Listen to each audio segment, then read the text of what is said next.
मेरा नाम रामलता है और मेरे बेटे का नाम कपिल लवानिया है। आज आप सीएम से मिलने आए हैं। हाँ क्या फरियाद और क्या आश्वासन मिला है आपको? हाँ, उन्होंने हमें बहुत अच्छे से गले लगाकर एक माँ की ममता को समझा है, एक बेटे की दर्द को समझा, आश्वासन दिया है उन्होंने कि हम सुनवाई पूरी तरह से करेंगे।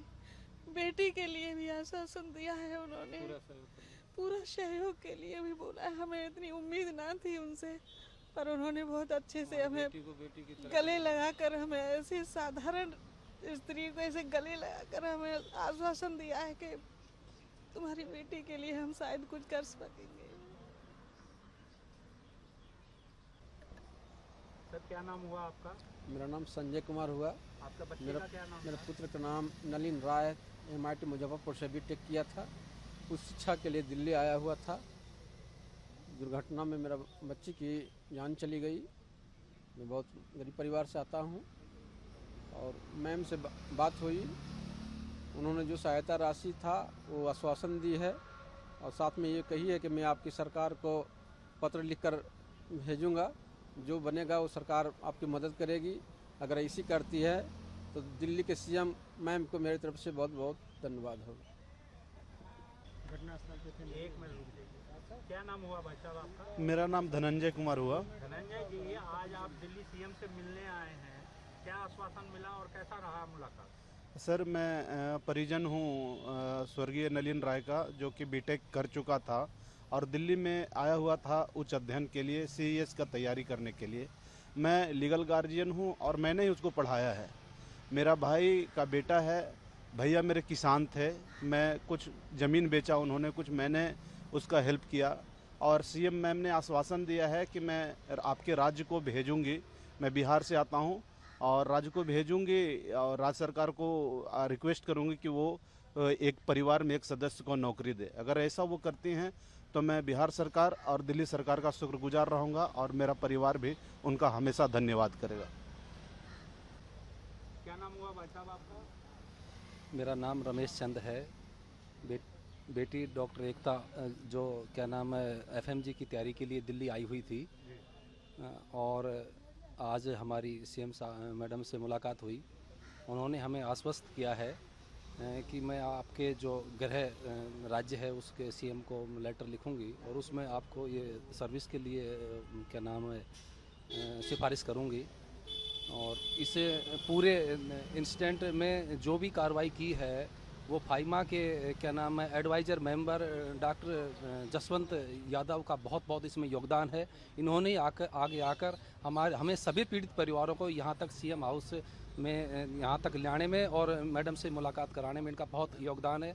मैं सभी पीड़ित परिवारों की तरफ से डॉक्टर जसवंत जी का और मैडम क्या नाम है रेखा गुप्ता जी का बहुत बहुत धन्यवाद करता हूँ। क्या नाम हुआ भाई साहब? राम प्रकाश वर्मा।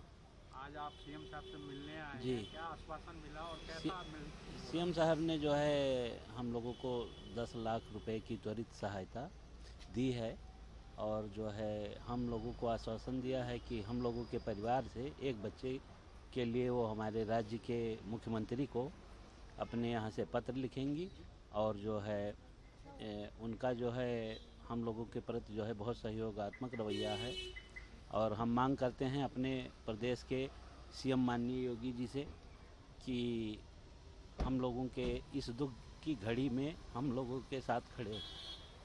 बस। क्या नाम हुआ भाई साहब आपका? मेरा नाम मुकेश कुमार शर्मा है। जी, आज आप CM साहब से मिलने आए थे। हाँ, क्या आश्वासन आज रहा? CM महोदया से मिलने आए। मेरा भतीजा छोटे भाई का बेटा कपिल लवानिया, जिसकी साकेत बिल्डिंग जो गिरी थी उसमें हादसे में मौत हो गई थी, वो बहुत ही होनहार इंजीनियर साइंटिस्ट, जिसका चयन भाभा परमाणु अनुसंधान केंद्र में साइंटिस्ट ऑफिसर पर चयन हुआ था। 25 मई को ही उसका इंटरव्यू था, 25 तारीख को इसका जन्मदिन था और 25 साल का ही हुआ था उसी दिन। उसके ठीक 5 दिन बाद उसकी हादसे में मौत हो गई। उसने इंजीनियरिंग में टॉप किया था। उसके बाद उसने गेट परीक्षा दी। गेट परीक्षा में ऑल इंडिया में 57 रैंक आई उसकी। भारत में उसने नाम कमाया। उसका चयन भाभा परमाणु अनुसंधान के रिटन टेस्ट के लिए हुआ। रिटन टेस्ट उसने क्वालिफाई किया। उसके बाद उसका इंटरव्यू में सेलेक्ट हुआ 25 मई को। इंटरव्यू देने के लिए बॉम्बे गया था। बॉम्बे क्या किया था मैं एक साइंटिस्ट बन के बताऊंगा। साइंटिस्ट बन गया भैया। आज आप आज हम से मिलते दिल्ली आए। बस हमारी छोटी बहू गई थी, कपिल की माँ, उन्होंने एक माँ की तरह गले लगाया। उनकी आंखों से भी आंसू आए। और उनकी हमारी छोटी भतीजी कपिल की छोटी बहन है, उसको गले लगाया और पूरा आश्वासन दिया कि हम आपके स्टेट राजस्थान सरकार के मुख्यमंत्री महोदया के लिए पत्र लिखेंगे कि एक इकलौती जो पुत्री बची है आपके बुढ़ापे की सहारा, इसके लिए कुछ बुढ़ापे में सहारा। उस बच्चे की पढ़ाई के लिए इन दोनों ने अपनी सब जमीन जायदाद बेच करके, माँ बाप पे कोई नौकरी भी नहीं है, अब एक पुत्री रह गई है, सब तरह के लोन वोन ले करके अब उन लोन को भी कौन चुकाएगा। हम तो ये समझ रहे थे कि ये बड़ा साइंटिस्ट हो करके लुट गए भैया। हमने दिल्ली में यहाँ साइंटिस्ट बनाने में जाता था, मेरे भाई का, हमारे परिवार का, उसका चयन सब जहाँ भी किया।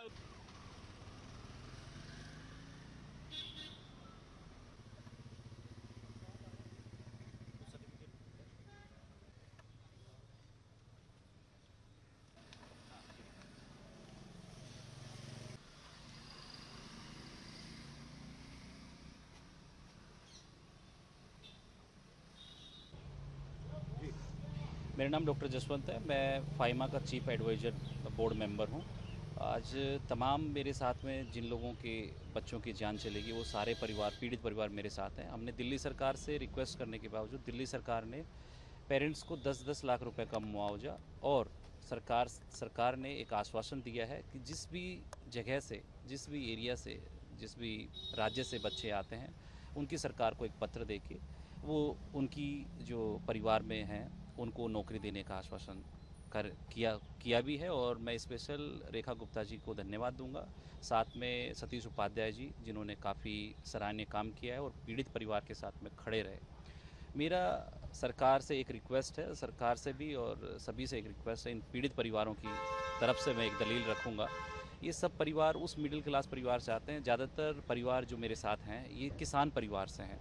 इन्होंने सबने या तो अपनी ज़मीन बेची है या फिर अपने बच्चे को पढ़ाने के लिए किसी न किसी संस्था से या किसी व्यक्ति से लोन लिया गया है। अब बात ये आती है कि परिवार में एक बच्चे को सक्षम करने के लिए पीड़ित परिवारों ने जो लोन लिया या ज़मीन बेची, आज इनके परिवार में वो बच्चा नहीं रहा तो उनको चुकाने के लिए इनके पास कोई राशि या कोई सोर्स नहीं है।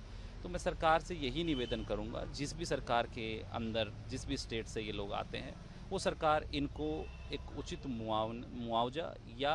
मुआवजा ना देकर इनकी ज़िंदगी को संवारने के लिए अगर इनके पीड़ित परिवार से एक किसी भी परिवार के साथी को जिस योग्य वो है उसको वो नौकरी अगर प्रदान कर दे तो बहुत अति कृपा होगी और सरकार का ये सराहनीय काम ज़िंदगी भर पूरा परिवार रखेगा।